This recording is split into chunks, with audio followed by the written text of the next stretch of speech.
కర్నూలు జిల్లాలో ఘోర ప్రమాదం చోటు చేసుకుంది. హైదరాబాద్ నుంచి బెంగళూరు వెళ్తున్న ఓ ప్రైవేట్ ట్రావెల్ బస్సులో మంటలు చెలరేగి పలువురు సజీవ దహనం అయ్యారు. దీంతో బాధితుల కుటుంబాల్లో తీవ్ర విషాదం నెలకొంది. అయితే మృతుల్లో ఒకే కుటుంబానికి చెందిన నలుగురు దుర్మరణం చెందడం వారి బంధువుల్లో తీవ్ర విషాదం నింపింది.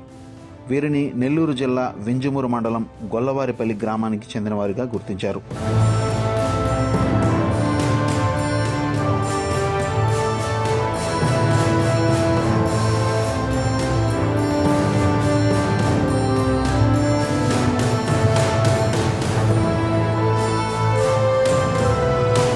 గోళ్ల రమేష్ కుటుంబం బెంగళూరులో జీవనం సాగిస్తుంది. Ramesh product sales officer job చేస్తున్నారు. రమేష్ కు భార్య అనుష, పిల్లలు మన్విత, యశ్వంత్ ఉన్నారు. అయితే దీపావళి సెలవుల కోసం రమేష్ కుటుంబం హైదరాబాద్లోని వారి బంధువుల ఇంటికి వచ్చింది.